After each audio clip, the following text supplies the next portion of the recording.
In this issue, we're going to approach Power Talk from a different perspective. I'm going to actually have you listen in on a live event I did before, I think it was 18,000 people in Seattle, Washington. And the focus here is, how do you create the extraordinary quality of life? That's the issue in every Power Talk. How do we take things to the next level? And in this particular talk, I was dealing with a group of people that were looking for a quick answer.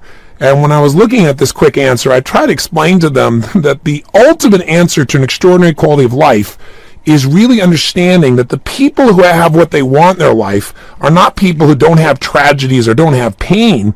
It's the people that have learned to control the meaning of what's happened in their life. You know, so often my original teacher, Jim Rohn, taught me that it's not what happens in our lives, but it's what we do with it that changes our lives. Well, what we do with something, what action we take or fail to take, is based on the meaning we attach to something. Most of us live our lives such that if something happens outside of our control, something significant at least, very often we think that's a reason why we can't have what we deserve. We live in a world that has taught us to be in control of so much that when we feel out of control at any moment in time of events or situations, very often we lose the very power that could cause us to achieve what we really want, which is the mastery of meaning, or another way of describing is the mastery of our own psychology. And what I'm going to talk about in this issue are the standards that separate people's lives. You know, I've had the great privilege of working with some of the greatest achievers in politics and business and sports and entertainment throughout the world over these last 25 years. And in doing so, I've noticed that there's a pattern that the greats have. I don't care if it's the Michael Jordans or if it's the Tiger Woods or the Oprah Winfreys or the Bill Gates of the world. Whether you like somebody or not, the people who are the best in the world have certain things that they approach life with differently than the average person. And they aren't huge differences, but they're the differences that make the difference. So listen and enjoy, and I'll come back on at the end and share with you just a real simple set of changes you can make, an assignment or two to move yourself forward. Because the idea of these Power Talks is not just to give you more understanding, but every time we hear an idea, maybe languaged a little different way, or maybe we're in a different emotional state, we have a chance to move ourselves forward if we take some form of action. So at the end of the tape, be sure to stick with me and I'll give you an assignment to move yourself forward and get that additional level of quality in your life that you truly deserve. So please join me now live in Seattle, Washington for our mega event on what creates an extraordinary life.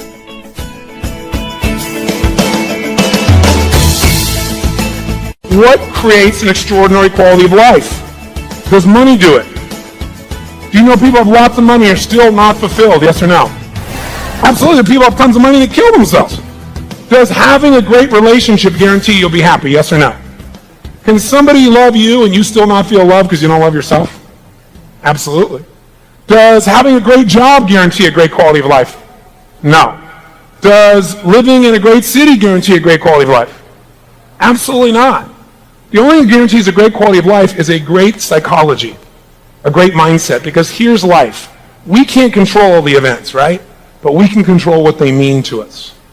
And that's where all of life is controlled and shaped for the better or for the worse.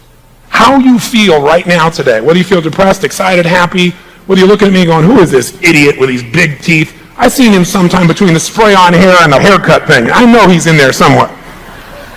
You know, when will you get the next speaker? Whether that's your belief or you're saying, wow, this is interesting, or whether you're saying, I have to go to bed, whatever you're saying in your head, all of that is coming from your psychology, your mindset, your beliefs and values. And the problem is most of us did not consciously define what it is we wanted to believe. We picked up all the stuff along the way. And what's happened is it now controls us. It's the prison which our entire life is filtered through.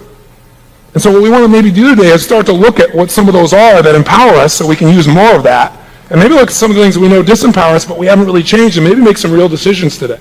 Because the meaning is everything. I mean, I see people all the time who are depressed, and they got everything on earth to be happy about. I coach people, and I have a group of people that I've coached for many years now, who pay me $1 million a year to coach them. And I don't tell that to impress you. I tell you to impress upon you that they perceive great value. It's not about positive thinking or pumping them up. What they want is strategy. For example, one man made $500 million in one day in the stock market. He's a top financial trader in the world, one of them. And then he lost money for 3 years. So he tried everything, and then Pat Riley, who's a friend of mine, said, you got to work with Tony. It's not positive thinking. He'll turn you around. And I did from day one. But I got to tell you, when I came to see this man, here's a guy that's a multi-billionaire, made $500 million in a day. Now, you can't live on that, but it's a good start. And he's depressed, frustrated, overwhelmed, hurt, sad. And then you find somebody else who, I met a man recently, I received an award, and he came up to get an award right after me at this particular function, and I didn't understand what the award was for until afterwards. The award is because he said they ran 100 meters in less than 12 seconds, and I thought, well, that's faster than me, but that's not that fast, right? But then I found out that he has no legs. He's running and walking on artificial legs. And this guy is one of the happiest people you meet in your lifetime. You know, I went to a health spa recently, and I was sitting there in the jacuzzi, a bunch of people, and there's this one lady there who was like the life of the party, and I love to find out people's psychology because I'm learning from everyone all the time. The greatest gift we have is each other. And so I asked her, I said, you seem such a happy person. Why are you so happy? She says, because every day of my life's a gift. And I said, what made you decide to come to the spa? She said, because I have a brain tumor. I said, what? She said, I have a brain tumor. They tell me I'm going to die in the next 6 to 8 weeks. And she said, so I came here not just to get fit, but to do everything I could to make myself healthy. I said, I would never know it in a million years. She goes, don't worry, I'm not in denial. She said, I just figured, what good does it do to indulge? I can't control how long I'm going to live. All I can do is influence it. And I'm going to do everything I can to influence for the better. She says, and it's not how long you live, it's how you live. And I thought, man, I'm sitting across this woman who's such an inspiration, okay? Whether you're happy or sad, whether you're excited or not, has nothing to do with your life, my friends. It has everything to do with the meaning you're attaching to your life. So let me tell you how you change the meaning. 2 ways that you control the meaning fast and rapidly. Number 1 is the way you use your body, as I mentioned earlier. And I want to say this again because I want you to get, you can't just get this as a thought in your head. You've got to make this a habit in your body. Like, how do you build a muscle? I used to think if you exercise, you build muscle. That's not true. When you exercise, you maintain muscle. If you don't exercise, you lose muscle. The average American gains 1 pound of fat per year and loses a pound of muscle. So very often their weight stays stable, but the actual physical fitness of their body is going down every single year. The point of the matter is, you got to exercise just to stay even. To build muscle, like if I want to build my bicep, what I got to do is I got to lift weights that are incredibly difficult. To build muscle, you have to push through what it seems like incredible resistance. You have to push through what is uncomfortable to get growth. And unless you do something that's uncomfortable, you're not going to grow. But what's really wonderful is if you do curls, let's say, with a weight, and I pick a really heavy weight, let's say I'm going to do 10 curls. Which one of those 10 curls do I want to do the least out of those 10? Which one? Number 10. Which one gives you all the growth? No, number 11. That's right, because it's the people who do more than's expected that always get all the rewards. It's when you just hate to do it and you make yourself do it, bam! And by demand, your muscles get stronger, and now what used to be hard to do gets easy. Now, why is that important? Because it's true of emotional muscles. Faith unused dwindles. Passion that is not engaged does not get stronger. It wanes. Love that you don't embrace does not grow. It dies. And what you have to do, though, is love, have faith, embrace those things in your life when you don't want to do it. That's when you build the muscle that makes it so you can handle anything in life. Because I got news for you. You're going to leave here today, and you're going to go out and deal with all kinds of stuff in the next weeks, months, and years, and you're going to deal with a lot of horrible things in your life. So let's be real, you're going to, but the difference is, people say, God, I wish it was so much easier. No, don't wish it was easier. Wish you were better. And don't wish. Do something to make yourself better so when the thing happens, you can handle it. I can tell you honestly and sincerely, my heart and soul, that I've been through so many things in my life that were so unbelievably painful, but instead of just thinking this too shall pass, what I think is this will make me more. Because by finding a way through this, around it, over it, by finding a way to use this unbelievable problem or challenge, then what happens for me is my muscles get so strong, my emotional, my spiritual, my psychological muscles. So next time something happens, it's not that I don't feel it, it's just like, wham, and they go, wow, how is he so strong and positive and stuff? Well, it's because I've conditioned myself by breaking through it. I'll give you an example. Years ago, I was like, 24 years old, 25, very early in my career. I remember I did a seminar in Boston, in downtown Boston, and I finished the thing about midnight, and I went for a walk just to kind of let go, and I was walking through Copley Square. How many have been there? Know what I'm talking about? If you've not been there, it's a really amazingly historic spot because our society began there.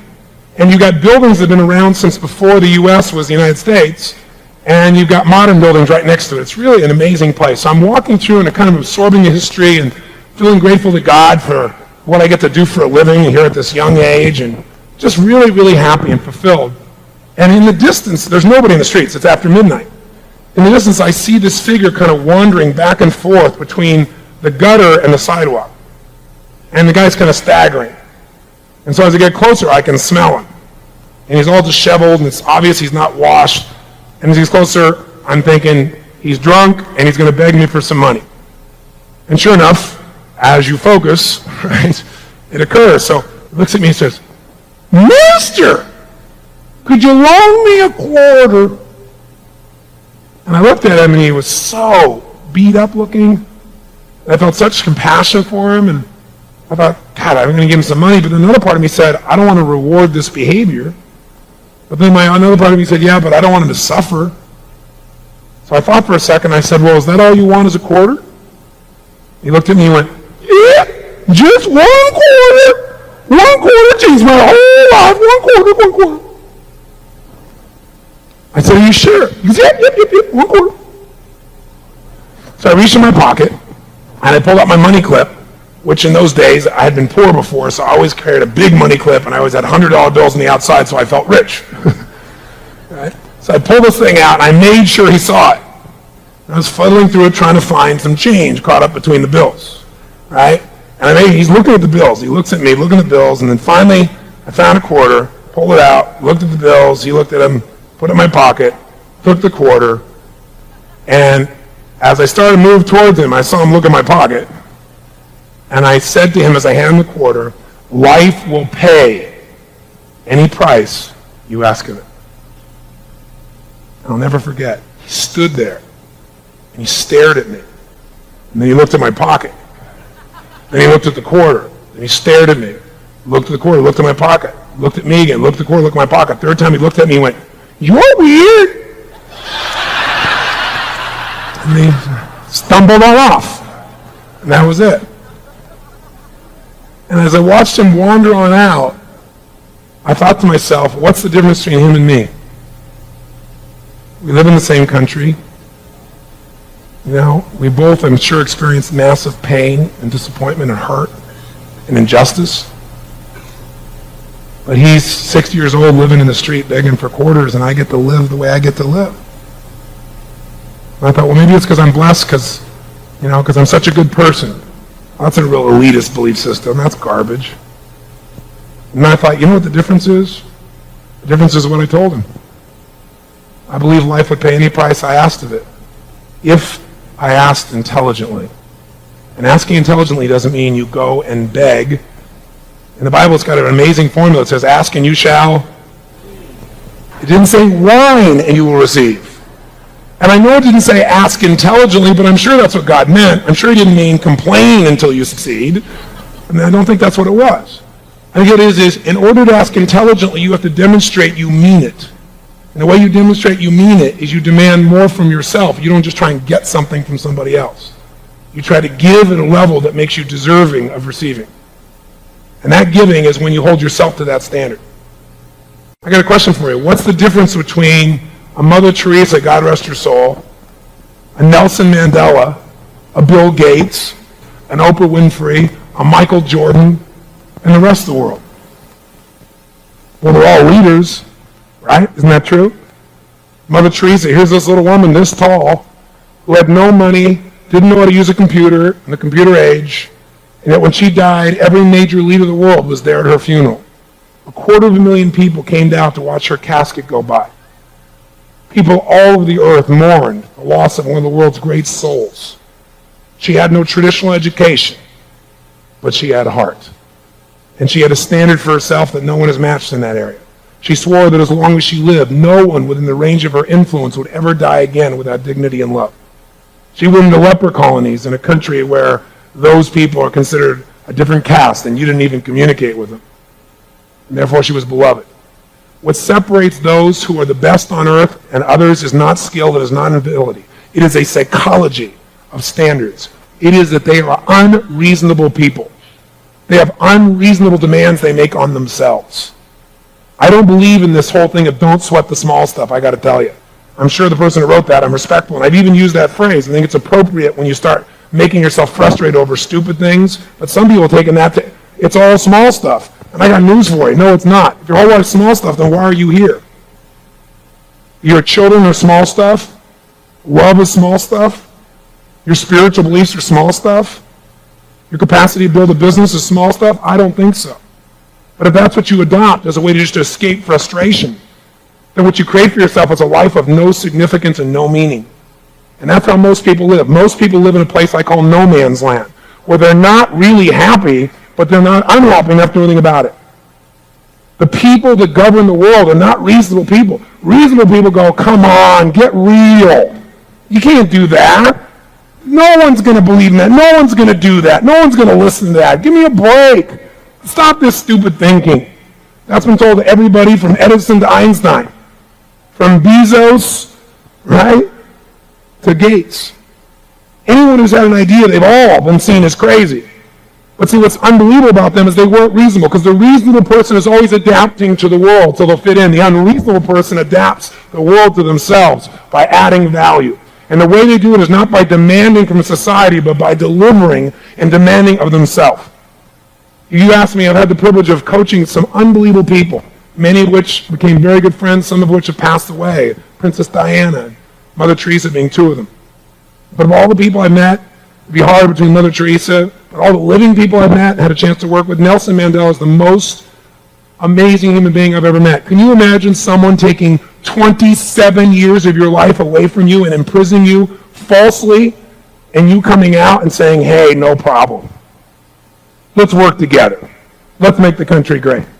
Can you imagine that? That's what human beings are capable of. But most of us never touch our capability because we're not unreasonable. It'd be very reasonable for him to come out and want to kill every white person in sight. But instead he said, let's find a way. In fact, why don't you help me govern the country, de Klerk? Let's do it together. That's what a human being is capable of when they raise their standard and when they're unreasonable. But to do that, you got to get hungry. Because as long as you're in no man's land, what you're really doing is making yourself feel comfortable. You get a little stressed, smoke a cigarette. Get a little stressed, eat something. Get a little stressed, turn on CNN. Get a little stressed, go to a movie. Get a little stressed, do something. Because what that does is allow you to escape the stress. And the stress is drive when you convert it. If you have no stress, think about it. You're bored. You want to have eustress instead of distress. Eustress means there's something you want so much that you've got enough drive to make it happen. There's that place inside you, and it only shows up when you get hungry again. And I'll tell you what will get you hungry. When you get around people that are hungry, when you get around people that won't settle, it'll start to affect you. Because you'll start to look around and go, man, that's how life can be. But if you hang around with people who have low standards, you'll be there too. And maybe it's not low compared to who you hang out with. It never looks like it's low. In fact, who do people hang out with? People at their same level or below, so they feel good about themselves. How do you really get good at tennis, let's say? You play somebody better than you are. You play somebody at your skill or below, you're not going to get any better. Let me tell you this right now. If you left now and there's only one thing you remembered, I want you to remember this. Pick your friends carefully, because who you spend time with is who you become.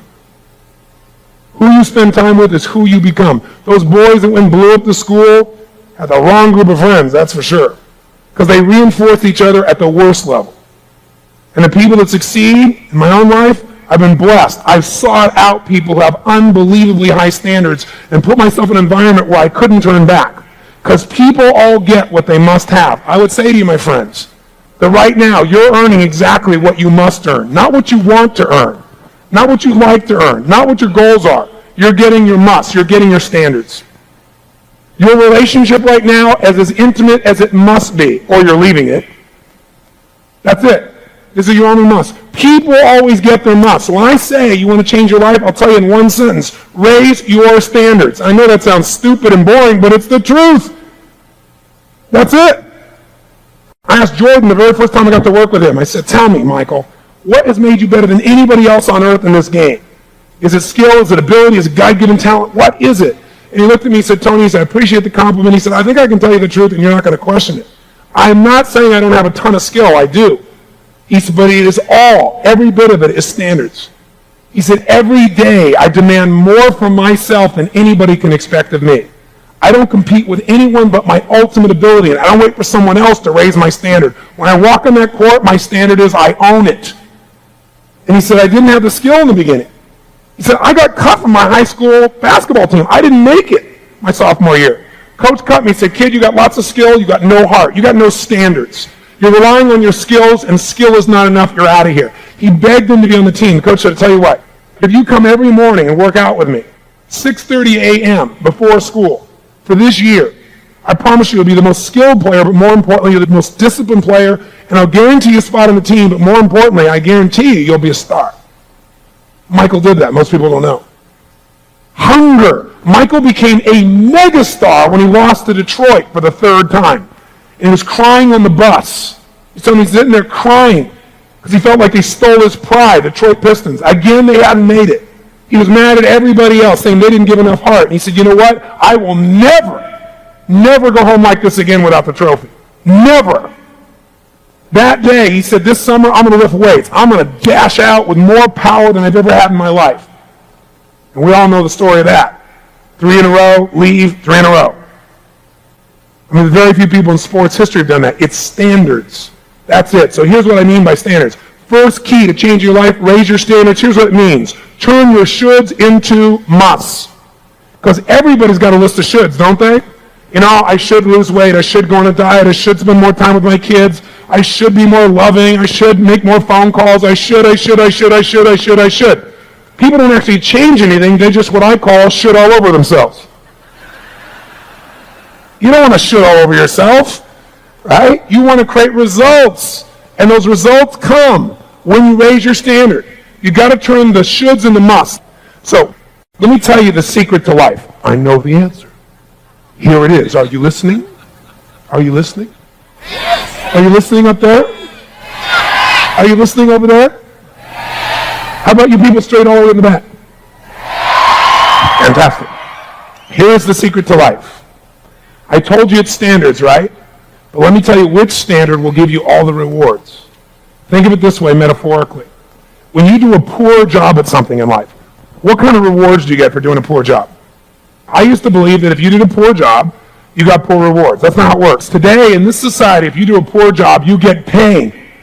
You get outsized, right-sized, downsized, fired, right? Unless you work for the government, you do a poor job, they usually give you a raise and move you up. But everywhere else with the government, when you do a poor job, you get pain. You do a poor job with your kids, they end up in jail. Now, you do a poor job in a relationship, you get left. That's how it works. So think of poor as a standard, if I was going to do it visually, as being way down here. Now, nobody in this room would settle for a poor in their life because you wouldn't part it with a day of your life and your time and your energy and your money and your focus if you want to settle for poor. I know that. So if this is poor, it's a huge jump to the next level of life called good. Now, when you do a good job in life, what kind of rewards do you get? Good. I used to think that too. It's not true. When you do a good job in life, you get poor rewards. In fact, this frustrates people all the time because most of us are taught growing up, be a good person and everything will turn out great. I'll give you an example. I got these silly infomercials. How many have seen these things through the years? Say aye. They're kind of hard to miss, aren't they? And people are funny because when they see you on TV, even though it's a silly infomercial, they treat you like a celebrity, like, oh my God, hey, it's Tony Robbins. Hey man, I watch your show every Thursday. They go, it's a commercial. Have you noticed the guests don't change? Some people are slow on that. But what happens is people either do one of two things. They either tell me an incredible story about how their life has changed through my work, which is the greatest gift of my life. But the other thing they do is sometimes they ask me a question, and the one that breaks my heart is somebody will come to me and they'll say, Mr. Robbins, they'll be really sincere, not somebody just messing around, and they'll say, you know, can I ask you a question? And I said, sure. They say, I know you deal with a lot of people. I'm curious. Can you tell me? And they get teary-eyed or emotional, and they'll say something like, I'm really a good man. How come my wife left me? I'm really a good woman. How come my husband left me? Or I'm really a good parent. I love my kid. How come he's on cocaine? Or I'm really a good worker. How come they laid me off? And it's heartbreaking because I know the answer, but to tell them the answer would sound flippant. It's because you're good. Because when you do a good job, you get poor rewards. So I don't usually tell people that, but it's the truth. And you know what? You may say, that sounds horrible. The best study of life is how it is, not how you wish it should be. You know, I don't like gravity. I'm just going to step right off here. Well, that's fine. If you don't like it, it's still, you're going to have to live it, right? And so good is not the goal you want. So if this is poor way down here and it's a giant jump to good, then it is a huge jump to the level achievers go. For all of you in this room would never settle for good, right?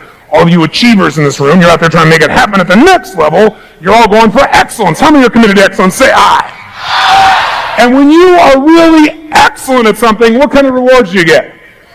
Good. How many have ever done this? How many have ever really achieved a goal? I mean, you worked hard and you really, really achieved an excellent goal, and afterwards you felt like, is this all there is? How many have ever had that experience? Say I.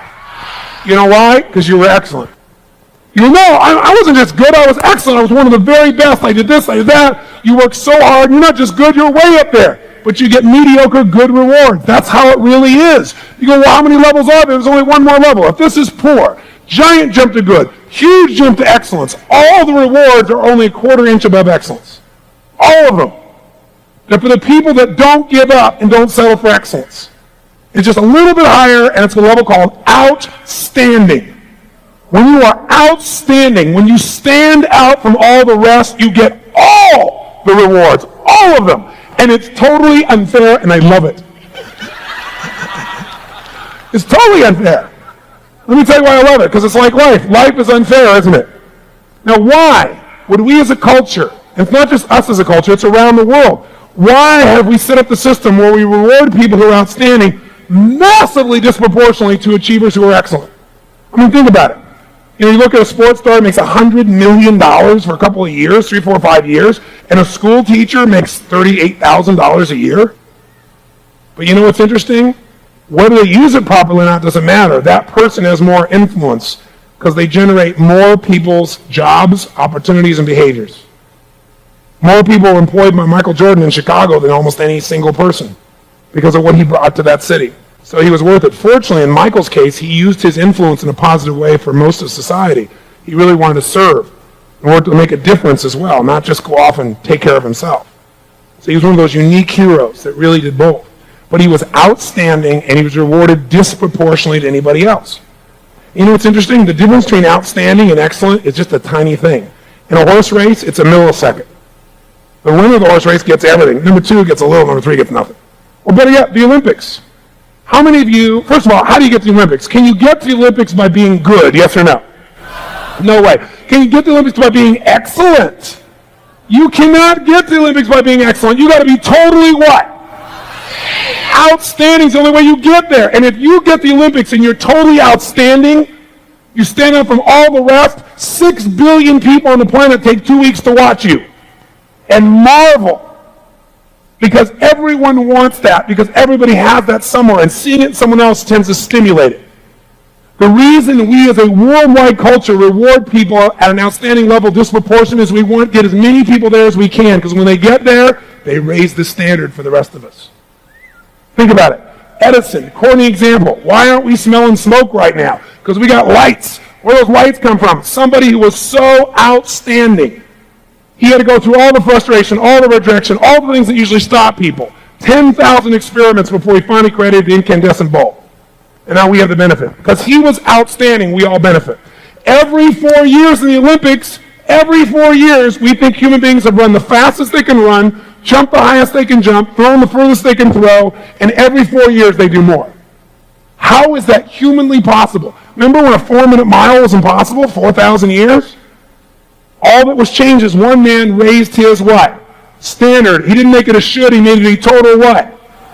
And he changed his beliefs. And the way he did that was by rehearsing it in his head so many times till he believed it. Here's what's interesting. Within 3 years of his running that 4-minute mile, 31 other people ran a 4-minute mile. We could always do it. We just need somebody outstanding to lead the pace and show us what's possible. And by the way, what are the rewards for those outstanding people? Think about it. Did you see the opening to the Olympics in Atlanta? How many saw it at least on television? Say aye. Did you see the guy that came out who was like 87 years old? He's the oldest living gold medalist. And what is this guy? He walks out on the field and he gets a standing ovation from 100,000 people. The president cried. Where are they applauding this man? They don't even know who he is. But they're emotional. You know why? Because they know he was outstanding 75 years ago. That's pretty amazing. Think about it. Even amongst the outstanding, some are more outstanding than others. 10 people in a race in the Olympics. One person takes first place. They stand out by a hair, by a millisecond, just by a tiniest amount. Are they rewarded equally to the other people? No way. What do we give the person who stands out in first place? What do we give him? Quick. The gold. What else do we give him? Endorsements. No. We do give endorsements. We make them a hero for life, something you cannot buy with any amount of money. Bill Gates can't be a hero unless he earns it. Doesn't matter how much money he has. You got to be a hero, and to be a hero, you got to do something that's so unselfish and outstanding, or be so outstanding in what you give. And that's what these people get. What do we give the second person, by the way? Silver. What do we give the third person? What do we give the fourth person? Nothing. Nada. Squat. And check this out. They're the fourth fastest human on earth, and they get nothing except the memory they were there. That's a little scary, isn't it? Go, this society is brutal. But let me tell you the good news. Life is not the Olympics. Life is not sports. In sports, only one person can win. Can everybody here in this room win, yes or no? Can everybody here be an outstanding parent, yes or no? Can everybody here be an outstanding friend? An outstanding lover? You better believe it, baby. Okay? Can you be outstanding? Can we all in business be outstanding and do unbelievably well and push the economy to another level, yes or no? Absolutely we can. There is no limit in real life. It's not a sport. Now let me tell you, you say, but I don't know if I have the skill to be outstanding. Outstanding is almost never skill. There are plenty of people with so much skill and they can't fight their way to have a paper bag. It's standards, my friends. It's standards. I'll give you a good example. Carrie Strug. Do you remember? How many saw Carrie Strug at the Olympics? Come on. So here's this little girl. What happens? It was like a movie, wasn't it? The Americans are finally going to beat the Russians. We haven't beat them even when the USSR, we always got beat. And so there's frustration. We're finally going to win. And then what happens? Right on the verge of winning, she does it right to her ankle. And the announcer is an American guy, and he doesn't even hide his disappointment. Oh, my God! He goes berserk. I can't even believe. Once again, the Americans have managed to sabotage. Once again, the Russians are going to beat us. He just starts to lose it. And the other guy's going, looking at her, and his big comment is, that's got to hurt, Bob. That must be why you get the big bucks for comments like, that's got to hurt. Right? So, and they're talking depressed, and they're beating up the Americans, and later, it's like a Rocky movie. It's like somebody rang that bell, that ding, ding, and Rocky gets out of bed, right? They go, it's like, what is it? Bob, look over there. I think she's trying to get up. Oh, no way. There's no way. No, I really think she's going to. Oh, my God, I think she's going to do it. And she gets up there, right? And you could just feel it, couldn't you? Tingles in the back of your neck. You watch this little girl grimace and get up there and with total heart and soul somehow get herself up there. You go, she's walking like this. She can't run and vault, right? And she gets in there, and all of a sudden you watch her go into state. Didn't you? Boom. And she somehow went bam, bam, bam, boom, came down, wham, like this, and then went, and pulled her leg up, right? Remember that? And in that second, everybody watching knew she'd won. And you felt chills. How many of you were moved emotionally? How many of you cried? Come on, raise your hand. I know. Come on, some of you guys cried. Come on, raise your hand. I know you did. How many of you were moved emotionally? Honestly, say I. Why were you moved? Why did you cry? Why did you get those tingles? I'll tell you what. Because you recognized the part of yourself in that moment. You recognized it wasn't skill, it was heart. It was somebody who held himself to a higher standard than anybody else would ever expect of her. You saw a person become a hero in a moment, a defining moment of that young girl's life. She'll be a hero for the rest of her life. Because she stepped up. She didn't sit down. She stepped up to the challenge. She didn't pull back because of her pain or because of her fear. She gave her all, knowing she could easily fail. But the real failure would be not to try. And you know that. And if you cried or if you have that emotion inside of you, it's because a part of you knows you are not stepping up completely. There's a part of you that's outstanding that is not being fully embodied. You say, oh yeah, but I'm nothing special. That's a slap in the face of your Creator. Because there's nothing like you that's ever been created. There's nothing on earth that doesn't have a purpose. Nothing. Including you and I. And maybe yours is to create a special garden, or raise a special child, or care for a special friend, or write a special song, or hug somebody in a special way. But life is not worth living if it doesn't have meaning, and it doesn't have meaning unless you give your all. And today's a chance for you to decide how you want to live. Because whatever reason you thought you came here for, I'd be willing to bet there's another reason why you're here. It's all about standards. It's all about decisions.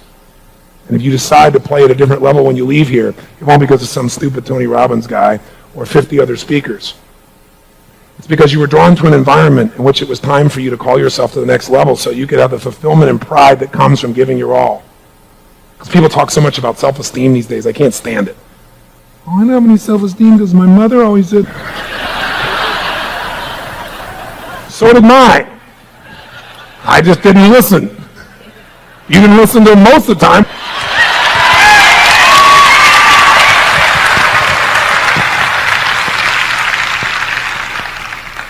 I mean, think about it. I'll tell you where self-esteem comes from. Having esteem for yourself only occurs when you put yourself on the line and you do something that's incredibly difficult on a regular basis. That's where pride comes from. Not ego, pride, something that's earned. And I have so many people who say they have no self-esteem because they never make themselves do anything. Because we lie to ourselves. You know how you kill your hunger? Lie to yourself. Say, well, I'm a little bit robust. No, you're fat.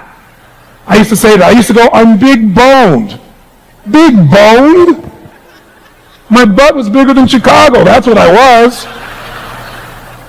But when you lie to yourself, when you don't tell yourself the truth, you have no hunger to change it. And I got to tell you something. Discomfort is your friend. Because discomfort may move you to actually go for the life you deserve. And a life that is successful but is not fulfilled is not a life you want. So if you came here and you're already inspired, then I'm just here to remind you that there is another level for you. If you came here uninspired, then I'm here to remind you there's another level for you. Because you deserve better. I'm not one of those people who says, I wish I could heal your inner child. Like that Eagle song. Have you heard that Eagle song? Great song, right? Stop your whining and step up. Because you know why I say that? Not out of disrespect. Because I'm only saying this because I've had to do it to myself so many times. I'm not doing it like I'm better than you. I'm just some guy, but I care. And I know you do too, or you wouldn't be here. So now it's your time to have a defining moment or not. The truth is, even if you don't have a defining moment, that's one too. Because when will somebody have another conversation like this with you? How often will someone be totally sincere, not be doing it to try to get you to do something for them, but to get you to do it for you? How often will you have that kind of conversation in your life?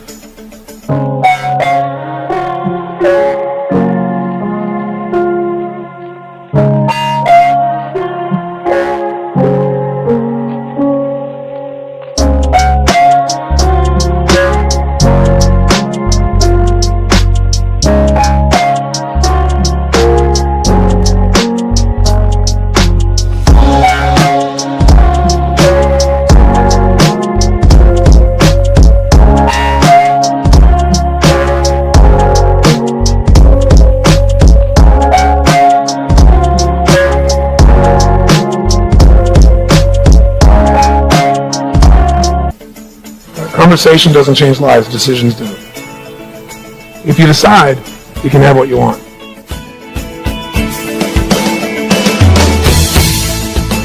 Well, as you've heard, the difference between those who achieve at the highest level and those who are the most fulfilled versus those who have reasons why they're not is the difference in standards.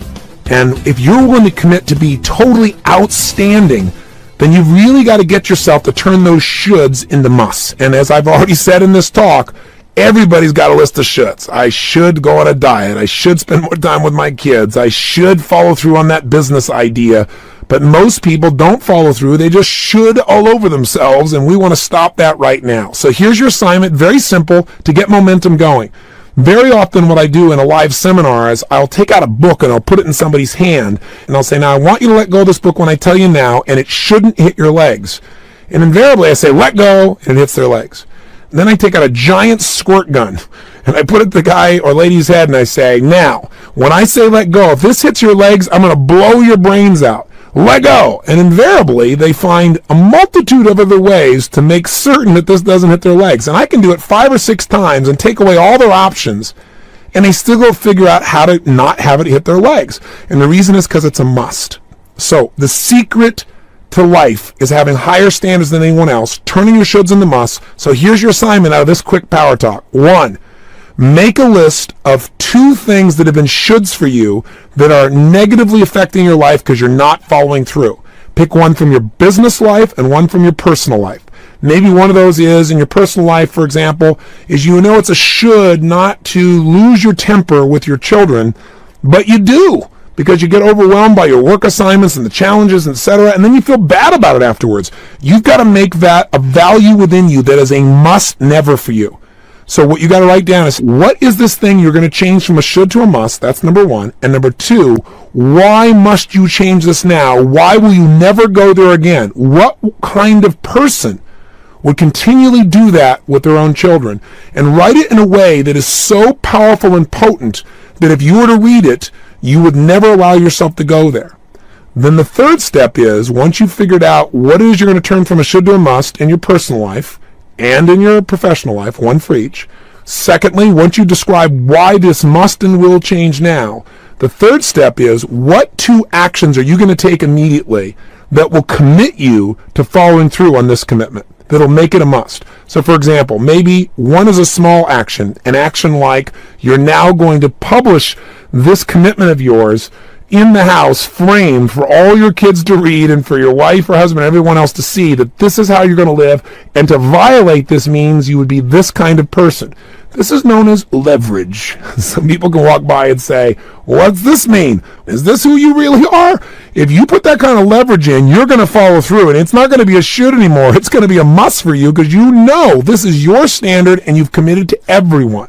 If there was an action like you wanted to stop overeating, maybe one of those action steps is you're going to write down that tonight when you go home, you're not going to talk about going on a diet. You're going to go through the entire house and you're going to rip out everything out of your refrigerators, your freezers, out of your cupboards that you know cannot be a part of your diet, that it's just crazy and insane, and having it there is just tempting you. You're going to take all this food and flush it down the toilet while you stand above the commode in a peak state, playing the music of We Are the Champions of the World. I don't know, whatever it takes to commit an act that gets you to follow through and turns the should into a must by changing the environment in which you're living, or the commitment you're making, not just to yourself, but to others, so that you follow through. So I did this really fast. Here are the 3 steps. What have been shoulds in your personal life? What's a should in your professional life that must change now? And by doing it, it'll change your life for the better. 2, why is it a must for you to change? What would it destroy if you don't change it? What will you gain by changing it? 3, what are 1 or 2 actions you can take immediately, a little step and a big action that would commit you so that you will follow through and turn the should into a must, and thereby gain the benefit that you deserve, living a life that's not good, not excellent, but totally outstanding. That's your assignment for this Power Talk. Congratulations on adding another set of distinctions to your life and taking some more action to hold yourself to a higher standard and get the rewards that life offers those people that live at that level. Oh, by the way, before I go, I want to mention one other thing, and that is this month's Power Talk interview is with Jay Abraham. Now, if you own a business, I don't care if you're a little entrepreneur, you own a business, or you work for someone else, and you want to say what can give you certainty you will do well long-term financially, you want to learn one skill, it's marketing. Because in business, the area that you can put the least amount of money in and get the greatest return of any area of your business is marketing. With the right change in marketing, you can make your economic return be 10,000%. 10,000% greater with not $1 being spent more, just by using the right changes and what you use to hook people and show them that your product is unique and different. The best marketing man I know in this country who makes it simple, usable, applicable is Jay Abraham. And so I did an interview with him that lasted 3.5 hours. And we had to condense it down to 2 hours for you. So this is a jam-packed Power Talk. This should be the equivalent of 3 or 4 of them. So you better feel the added value from the truth of the matter. Because I worked hard at this. And if you don't appreciate it, I'm going to come find you. Seriously, take the time to listen to this, because you may not have heard of Jay before, but when you're done listening, you'll understand this man's brilliance. He is a genius in this area. And our book summary this month, by the way, is a phenomenal book called Jack Straight from the Gut. It's by Jack Welch, who of course is the CEO, or I should say the past CEO of GE for 20 years. It's interesting. He started as an engineer earning only $10,500 a year, and he built this company into a market capitalization of more than $450 billion. In one of the most admired businesses in the world. He's certainly one of the most respected leaders in the business world. So this is his biography, and it really gives you a background on what has shaped his business career. So again, we've got a great book summary for you to take the very best out of this book. But as always, this is a book you want to take the time to probably come back and digest and take in. It's a book you can read many times and make distinctions for your own business as well. So enjoy. I'll look forward to talking to you again next month. Till then, keep living with passion. God bless, and I'll talk to you then.